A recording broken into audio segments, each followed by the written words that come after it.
Hi, good afternoon, everyone. I think we just got the go to go ahead and get started, so welcome. My name is Pierre Judeau. I'm the Director of Policy and Ecosystem Development of the International Fund for Public Interest Media. Today, we're going to talk about journalism funds. I've got three great panelists, and I'll introduce them in a second. I feel like this is the middle of the afternoon. You've all had a great lunch. I'm worried some people might start falling asleep, so I'm going to get us moving a little bit, just so that we get a sense of who's in the audience. Can you raise your hand if you've interacted with a journalism fund, thought about one, got funding from one, want one in your country, think it's a stupid idea and really don't want to hear about it, in which case I suggest you look at the paintings. They're great on the wall. But any, okay, great, that's a lot of hands up. This is exciting, and it's quite different from a few years ago. Some of us here have had these conversations for some time now, and I'm not going to do a lot of kind of scene setting, because these are the people you want to hear from, not me. But I will say a few words about why I'm excited that we're having this conversation this year. We all know that media in the world, even more so in low and middle income countries, are confronting an existential crisis. We've been talking about this here and elsewhere for some time now. Unfortunately, it's not getting any better. And so the idea that we need to invent new models to resource journalism, both to unlock new resources and to make sure we make the best use of those that already exist, has been growing a lot of traction. And at the International Fund, we see that journalist funds are one of several options, but one of the most promising options. Just so that we're all on the same page, what I mean by journalism fund are locally led initiatives that seek to aggregate funding from multiple sources and bring them into an independently governed vehicle and then invest it, provide funding to the ecosystem for the long term and across the whole ecosystem. The reason why we're excited about them is they can, we hope, unlock new capital.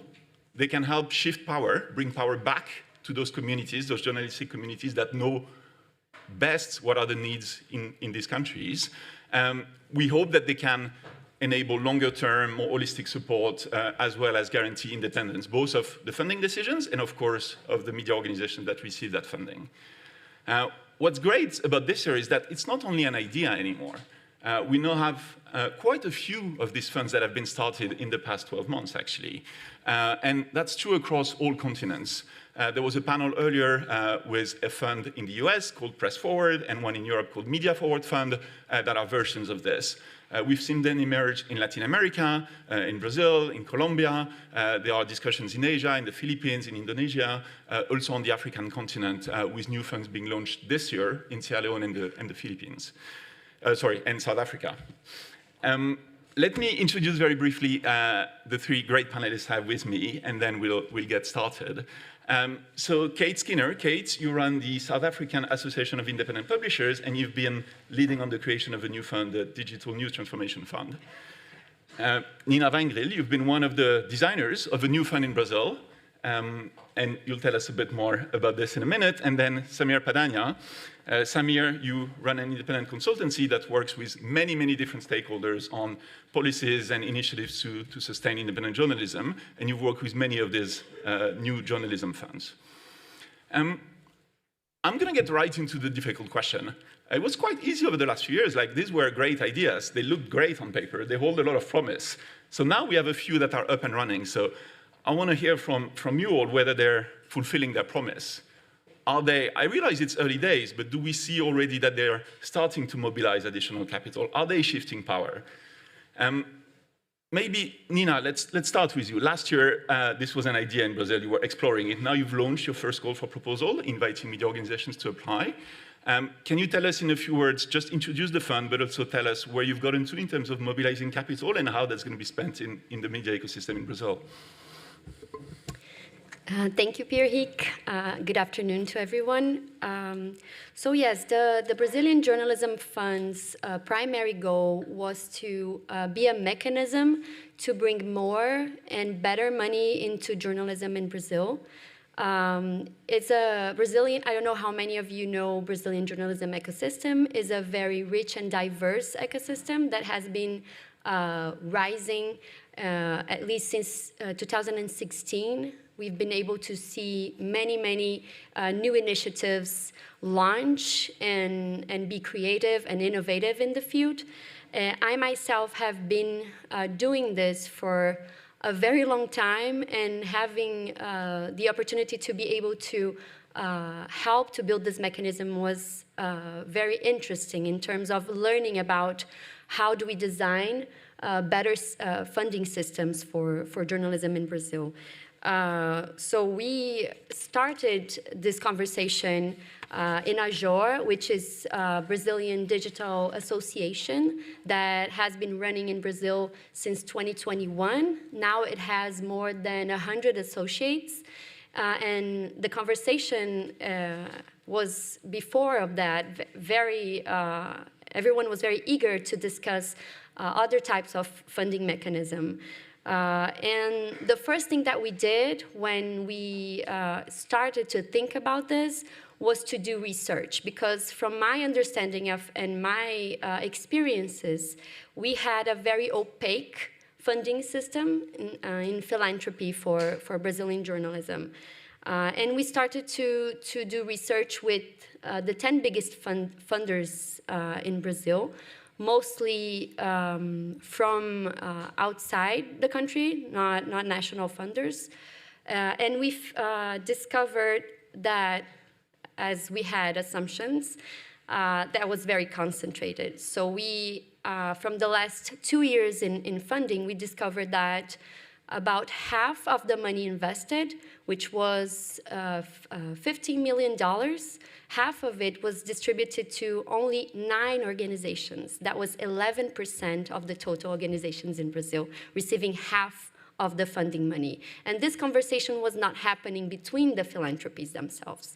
So this was something that we understood from the beginning that was important to bring out and to be very transparent about the things that we were finding, because if we wanted to design a mechanism that was to reduce asymmetry in the field, we needed to start to have the difficult conversations with philanthropists. So another thing that we found out during this research phase was that about 70% of the money invested was going to national initiatives that were focusing on national news. So only a little bit less than 30% focus on local organizations. And more interestingly, one of the organizations that received the most money was an international organization doing work in Brazil. So a lot of the money not even staying in the country, which is something I understand that a lot of other countries relate to, having international organizations being in your country and receiving a few of the money that you have. So by that data, we started to design what it came up to be the pilot phase of the fund. We designed the governance model, we designed how the money should be distributed, and the focus in reducing this asymmetry to us was clear that we were not here to save an industry that was dying. Right? We were here as a fund to help to build and create a new industry. And for that, we should support initiatives that were doing, in fact, local and informative work in their communities, and that were receiving less money out of the money that was available. So we were able to gather another 5 funders, all international philanthropists, and put $2.5 million to start, design the system, implement the system, and understand what kinds of impacts that we could collect trying this model out. I think I'm going to stop there because I think you have more questions and I'll let the others talk. Just a very quick follow-up. You're basically starting from a place where you have opaque system that concentrates the resource on a very few actors, and now you've convinced people to give you money. You said 2.5 million. Where is that going to go? I assume you're trying to do it differently. So where is that money going to go? Can you just tell us a little bit more? Yes, we have designed the fund to focus on local initiatives that we're working with communities. And the fund has 3 pillars. One of them is distribute money, so resources going directly to the initiatives. The other pillar is to help these organizations, because this was something that we also found out during our research phase and listening stages of the fund, that the organizations needed support to develop capabilities, capacities. So there is a pillar that is focused on that, not on mentorship, because that was clear that wasn't helping them. And the other is to keep working on transparency. So the fund's responsibility is also to mobilize agents and people that are investing in journalism to be more transparent about their investments. Why are they doing? Who are they supporting? And so forth.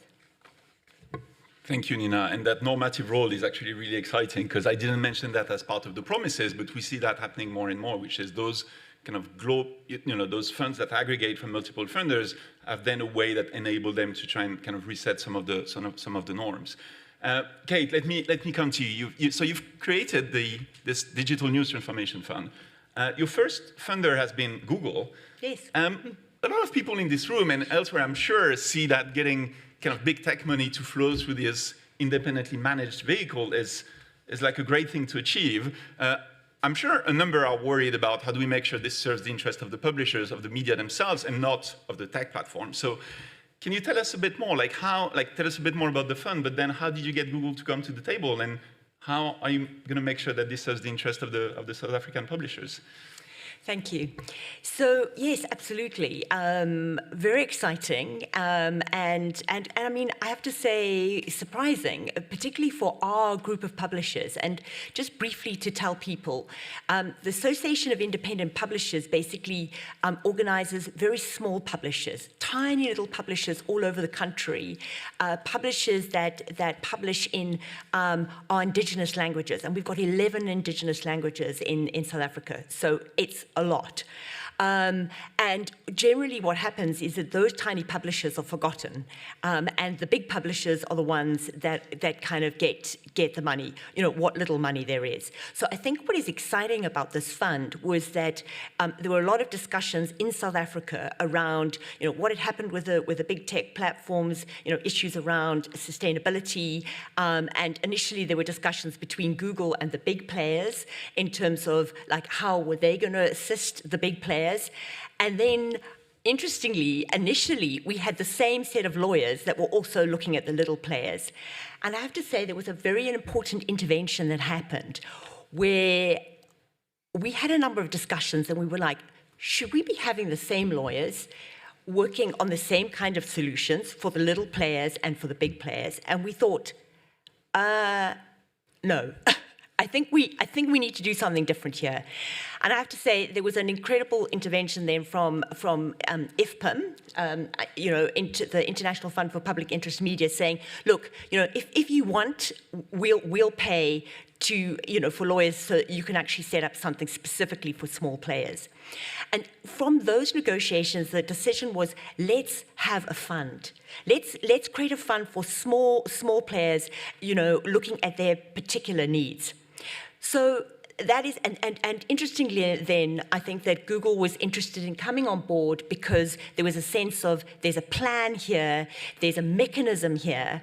And I think initially when we were thinking about it, the sense was that, yeah, Google will, be on the board. They'll play quite an integral role in all of this. And this is again where I think some innovative thinking came in, where we thought, actually, do we need that? Google is amazing in terms of putting in the funding, and just to tell everybody, it's for us absolutely huge, because generally we don't get that much money, but it's $6 million over 3 years.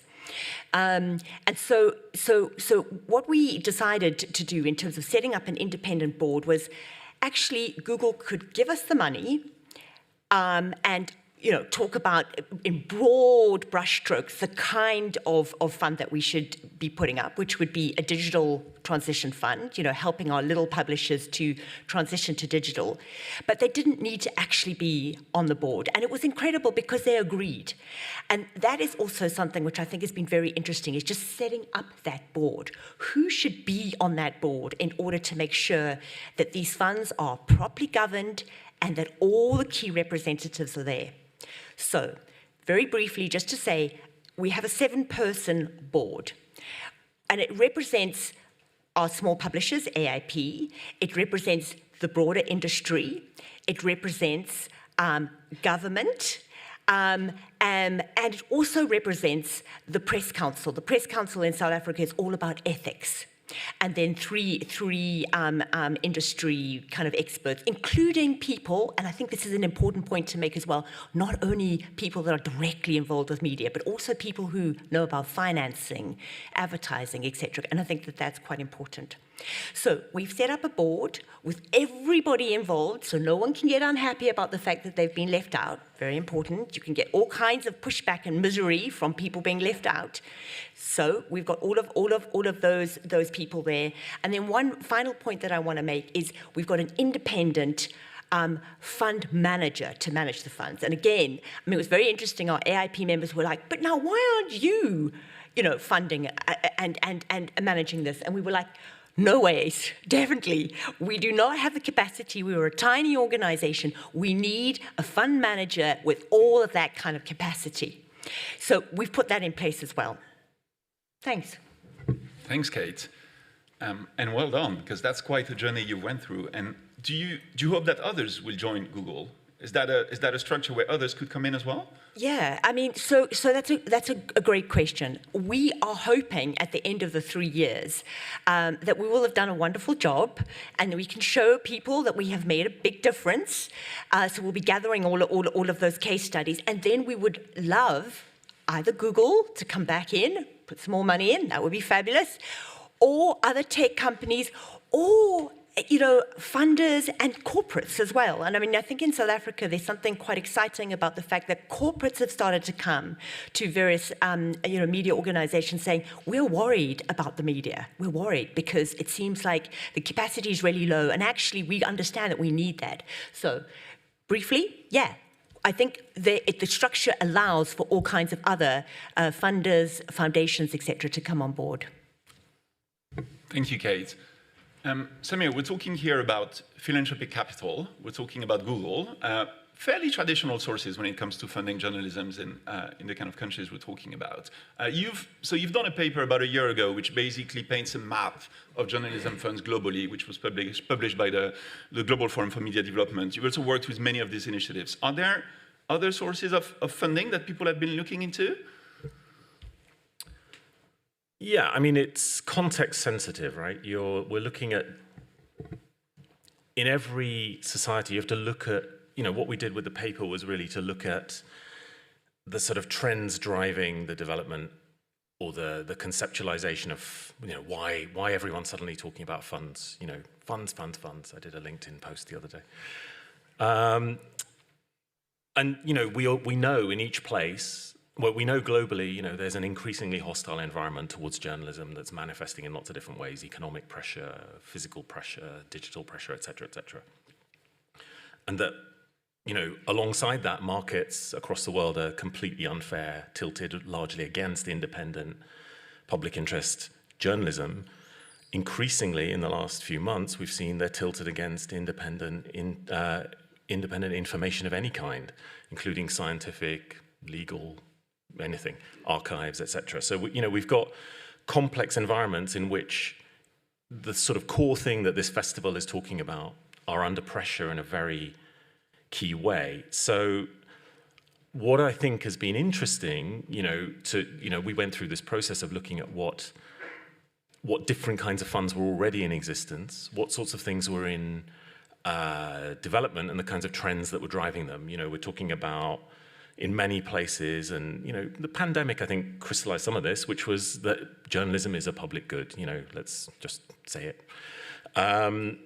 But not just that it's a public good in sort of normative terms, democracy and all of that stuff that hopefully we still have some of, but also that it's critical to economies, it's critical to communities, to social cohesion, to health. We've known all these things, but I think they've been. I think the bundling together of all these ideas, and then the idea that actually what you need is to create instruments that then can anchor that in society, for the long term, I think is something, if not new, that there's new energy in that idea. So I think that's come in, and then off the back of that, as you say, there has been philanthropic capital, there's been, big tech capital of a kind, of different kinds, supporting different parts of the ecosystem in different places. But I think what this has done is started to open up to different kinds of parts of society that have resources. It's always been, there was a counterpart paper written by Anja Schifrin and Brigitte Alfter that looked specifically at the constraints and safeguards around accepting government funding, which I recommend you read both papers, of course. But I think they as a pair of papers, one gives the broader landscape and looks at all the sort of trends, failure of markets, et cetera, but, governments are, in many places, not all places, but in many places, a viable source for some of these sources. And that needn't necessarily be national government. That could be city government. I'm doing some work around how do cities support and sustain their local ecosystems of media and information, for example. And that's something that's beginning to emerge. We're seeing more and more, and I don't know if this is a function of the forced polarization, but there are people who are taking a stand who are people of high net worth. Philanthropies of various kinds are beginning to think, and we've made the argument over, well over a decade, many of us, and some of this in this room, maybe even longer, that, this is critical to if you're a health funder, you should also be a journalism funder. If you're an education funder, you should definitely also be a journalism funder. If you're a funder of whatever, if you're not also looking at journalism and the quality of public information more broadly, you are not maximizing the value of the investments you're making in your primary thematic area. So that has also unlocked a little bit. And then there are other sources which I think, I'm sure we'll talk through, but what I'm seeing glimmers of, and this varies in different places, but is the business sector, which has traditionally looked at journalism really as a vector for marketing or for a little bit of, doing a bit of CSR work or whatever. I think that there's growing evidence that not only is the presence of independent public interest information a solid and important part of economic growth, but it's an important thing for example, business relocation. When you look at business location factors, studies of that, one of the things that they look at is there good quality, diverse information in an area that my employees, when they move there, will be able to, do stuff? Will they know how to get around, what to do at the weekend? So there are even quality of life factors that businesses on a very pragmatic level are thinking about. And then they're also thinking in terms of the quality of data and so on. So they're beginning to think about investments in the quality of information, the quality of journalism in their societies as a function of how well they'll be able to do business. Thank you, Samir. And I really think the kind of journalism, quality information as a public good is a very useful framing here. Because when you look at how other public goods are being funded, and especially those where it's become clear over the years that the market wasn't in a position to either fund the whole sector or ensure that the sector could evolve to continue to have commercial revenues, new structures have been created, whether they're global funds or national funds or other kinds of mechanisms. But what's common to all of these is that you've seen basically a lot of efforts to try and resolve what's basically a collective action problem. How do you get a lot of people around the same table to agree on funding and supporting a mechanism that does more than just kind of fund a little bit of the space or puts a band-aid on a few organizations that are struggling, but really play both a kind of normative role, as we were discussing, as well as a role where you can fund the entire ecosystem or the parts that need non-commercial funding over the long run. And I guess I'd love to pivot a little bit more to that notion of how you build the right coalition for collective action on these issues. And like building broad support feels like it's been a prerequisite. I mean, in both of your cases, like you both mentioned, how do we bring people on board behind this idea? How do we make sure that we don't leave people like outside of the room or not at the table? So I'd love to hear a bit more about how you've been able to go beyond the inevitable competition and individual interest to create this kind of coalitions. Kate, do you want to start? Like, how did you bring your members to the table? How did you engage the rest of the ecosystem? You've invited them to your board, but I assume there was a lot going on before that. Yeah, it was actually a very difficult situation to kind of get all our members on board, because the way it started initially was that we had an NDA with Google. We had to have a lot of discussions, and we also had no idea whether they were going to go anywhere. And I have to tell you a little bit about the history. I mean, our members have actually had a very bad time in terms of funding, and they've many times been told, oh, there's this wonderful fund and money's going to come in. Negotiate, negotiate, negotiate, nothing happens. And so they're very, very cynical around funding and possible funding, actually being a reality. So for the first while, we had all these negotiations. We wanted to make absolutely certain that there was going to be something on the table before we announced it. So members of our board were very much part of it. And then once basically a contract had been signed, we then opened it up. And we said, this is the fund. I think also it made it quite tricky because people, again, as I say, were pretty suspicious. And so there's a whole lot of consultations that we've had to have, including, and it's interesting, lots of online ones, but where things really make a difference is by literally going out. So, in fact, about a week ago, actually like a few days ago, I was in Limpopo, which is one of our rural provinces, and there were a number of us sitting down in the publisher offices talking about the fund, saying, you know what, this is what it's about. And there's also, because the fund is not only for our members, but also for people that are publishers, small publishers, and some medium-sized publishers as well, it was also very important to say, actually, you really will get funding. It won't all go to the medium-sized publishers. Those ones that have all the sophistication, all the resources, all the expertise to write beautiful funding proposals. And I think that was also such an important one, was to say, you know what, you are going to get support. We're going to make sure that application process is, in fact, a really easy process. It's not going to require like 30 documents and blood and whatever else to basically get it. So I think just if there's one kind of word of advice, really bring people on board, and those kind of discussions with people face to face really make a difference. Thanks. Is that your experience as well, Nina? You were telling me just before we started that you've had kind of difficult conversations with rooms full of kind of publishers that were all like, what's going to happen? Who's going to get the money? Who's going to make the decisions? How did you resolve that? How did you create the kind of coalition that's now backing the fund?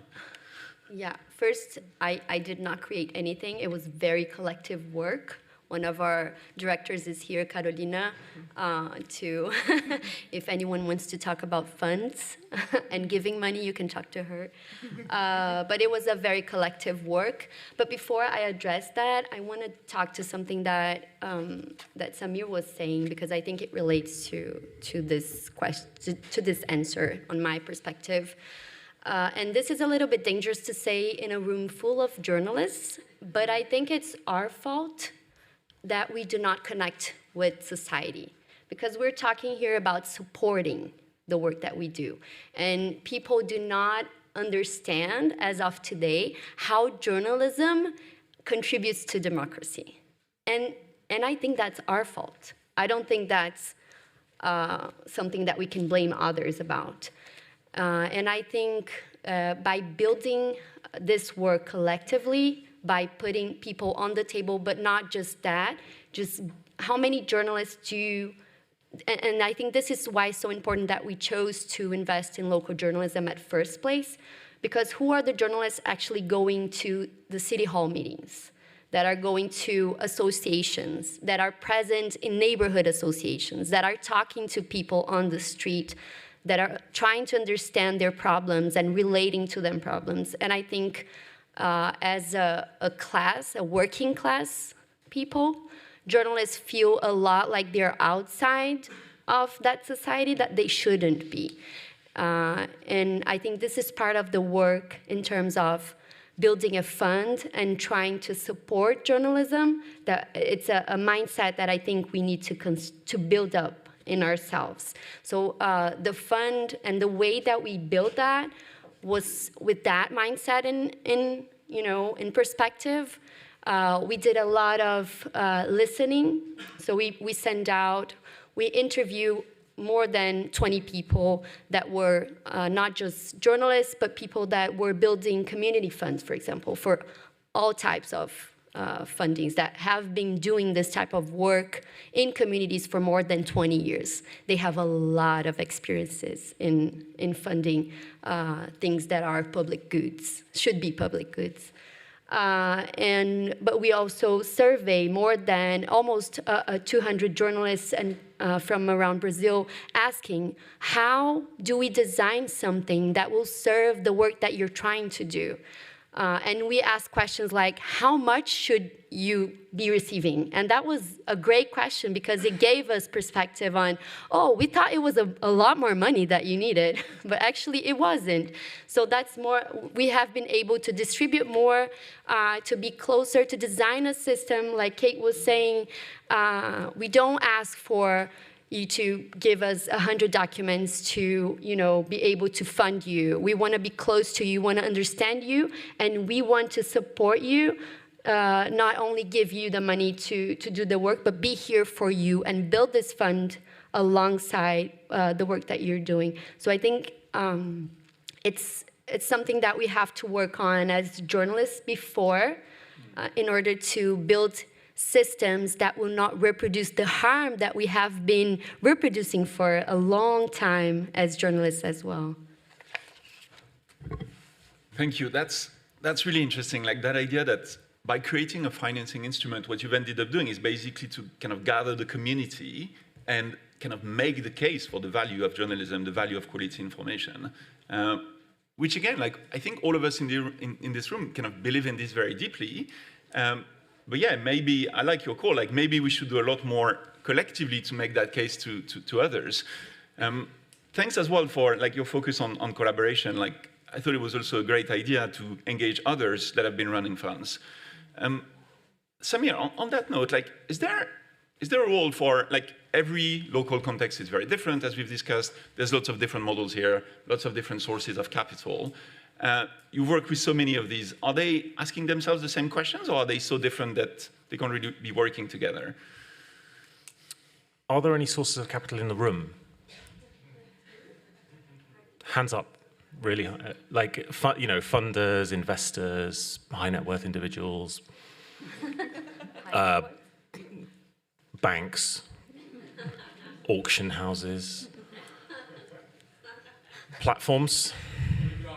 Oligarchs. Thank you. I'm curious. I mean, I'm interested, because obviously, it's like then we can identify you and pitch later. But just joking, don't I? Yeah, I mean, I think it's worth going back to what are these for, right? And I think that how is this different from what existing sources of funding are doing? Existing sources of funding have been absolutely critical, whether it's through philanthropies or ODA or INGOs. I know that a panel that I did last year on decolonization caused some ripples.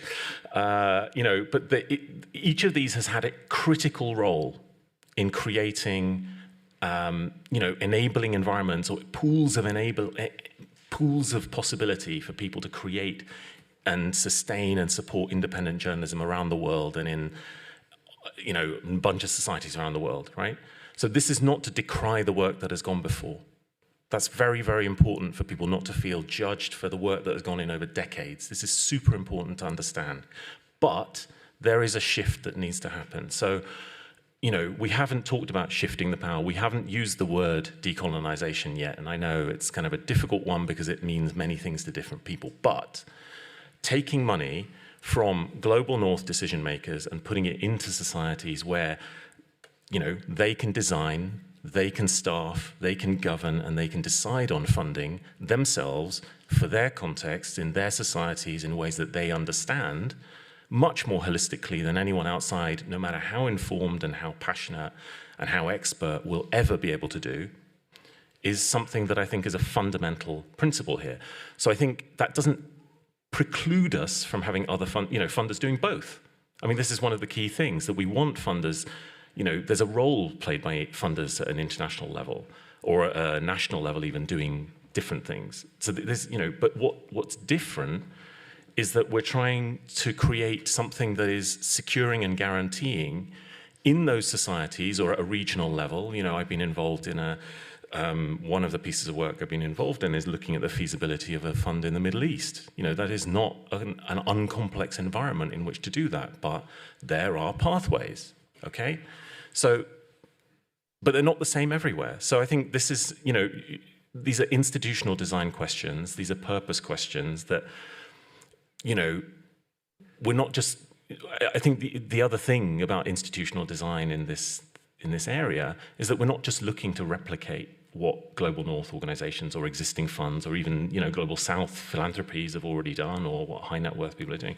These are, and I think the Brazilian fund in particular is an exceptional, exemplary example of how to go forward through this process, to be given capital, but then the agency to understand how to take it forward, how to design for your society what, based on data, based on consultation, and based on deep expertise, how to then design a structure that then builds confidence amongst many different stakeholders. And actually, if I remember correctly, the survey that you did, it was all the media that said you should focus on local media.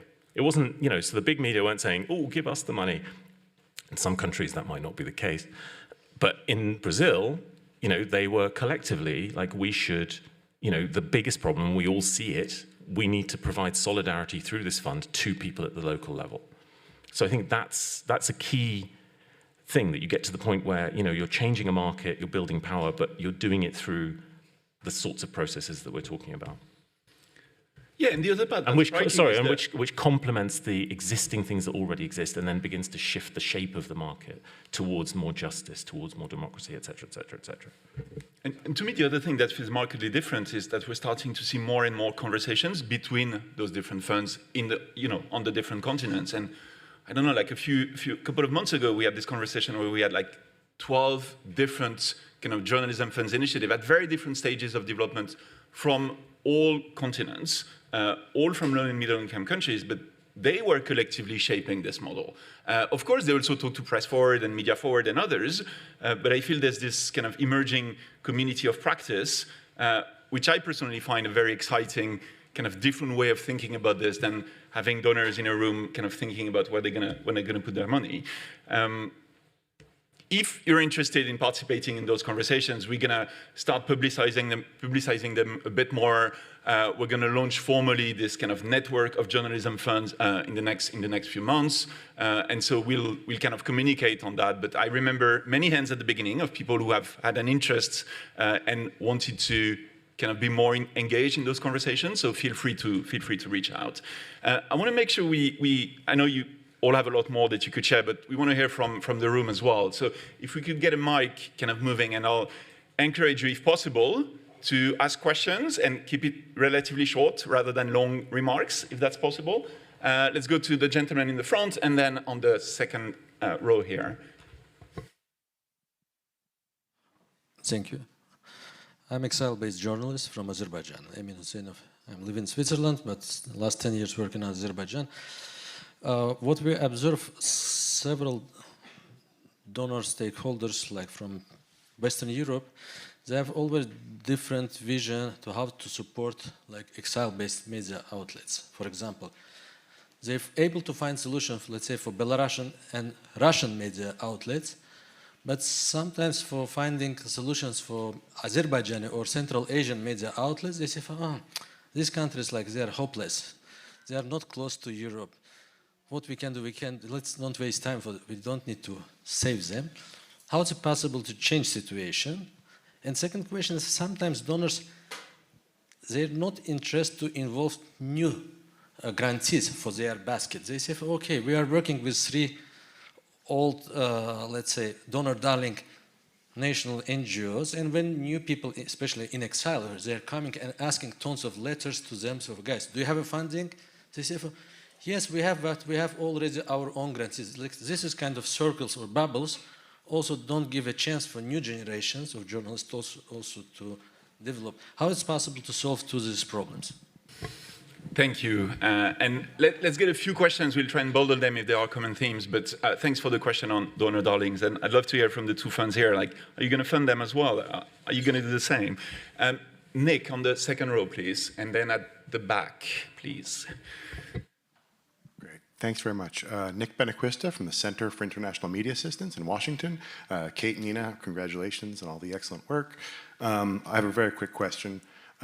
Related to how these funds have changed the dynamics of policy advocacy in Brazil and in South Africa, and particularly in light of the ways that platforms and other actors have used the divisions between large platforms and small publishers to kill sometimes interesting legislative and advocacy efforts for journalism. Has it changed those dynamics, and how you see this leading to a coalition that can also affect policy in the long term? Thanks.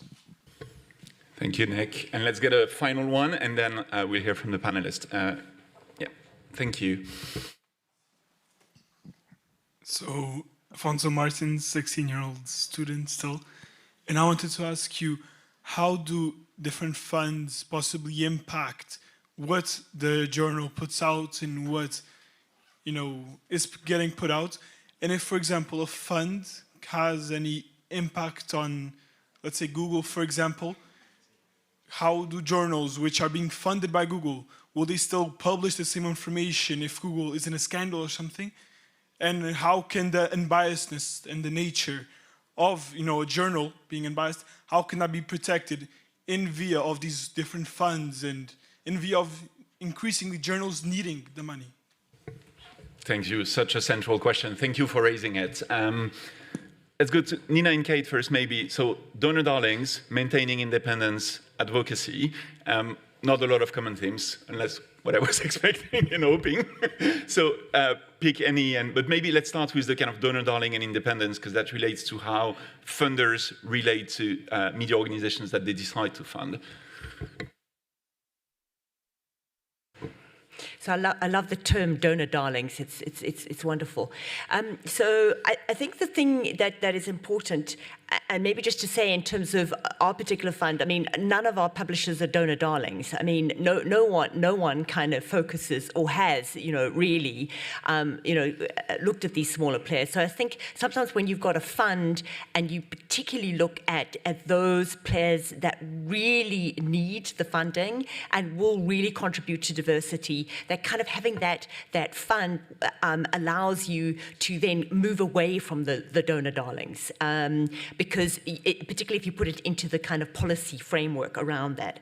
And then just very briefly to say about that bias, I think again funds really can play an important role around the bias. I think that's one of the things that they do best, because there's a distance between the funder and the funds. And I mean, particularly I think with the way our fund has been set up, because I can talk directly from that.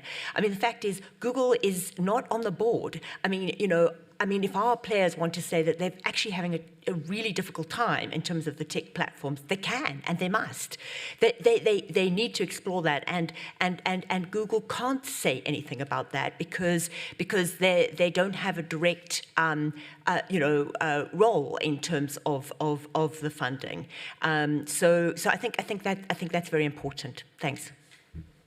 And so you're basically acting as a protection, right? Like you're creating a layer between funders and media organizations, and because you're pulling funding from different sources, you kind of protect the editorial independence. That's very powerful as well.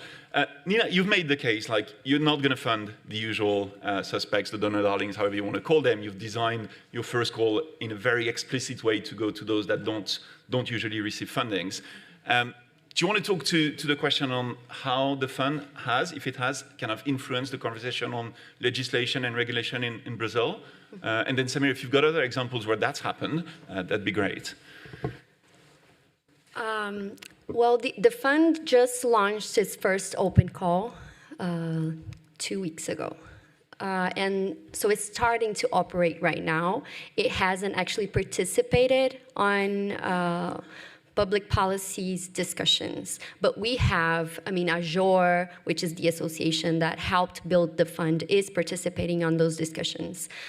We are trying to create, there is a coalition being built to discuss this in terms of public policies, especially relating to platform and regulation in Brazil. So this is already happening, and it's not actually the fund's work as of right now, but I believe that this is a conversation that the fund will also participate. What we have been discussing in terms of how we decide to put the money is on developing proprietary platforms for local communities. So this is a conversation that, in terms of developing new technologies, developing proprietary technologies that will somehow create dialogue with specifically when we're talking about platforms. But there is one thing that we also understand as part of the fund's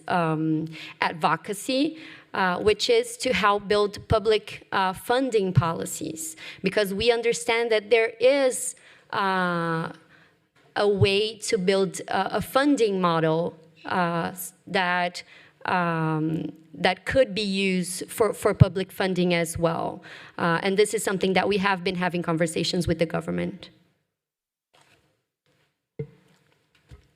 To pick up on some of those questions. On the policy stuff, I think that there is, as I was saying earlier, I think there is this, when you introduce or you build an institution that has an analysis of this kind, which is, valorizing in some sense this particular form of activity in society, and is saying that, it needs staffing, needs a building, needs people, and it's going to be given a load of money that's going to try and correct markets. That's in itself bending the market. But I think there are other things that philanthropies are doing to sort of change practice around, whether it's around funding, around the relationship, that, normative things. We've got Sadia here from In Spirit in Canada, which has put out really excellent guides for fellow funders across the Canadian ecosystem to try and help them understand how to do Canadian funding more effectively, how to support journalism more ethically, more efficiently, in a way that is much more respectful of sort of editorial independence and so on, to your question at the back.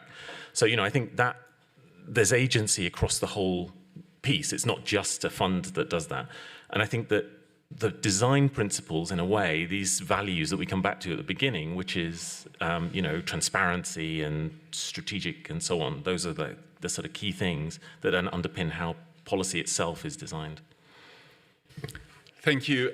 Unfortunately, we're coming to an end. I want to thank the three panelists. Thank you so much for this conversation. I want to thank you all as well. And if you want to continue this conversation, we're gathering in a more informal setting on Saturday. You can find this on the festival's webpage. So place is quite limited, but if you're really enthusiastic about this conversation and want to join, please register on the website, and we'll try and make some room. And if you want to make big checks to Nina and Carolina, to Kate, of course, do come as well. Thank you.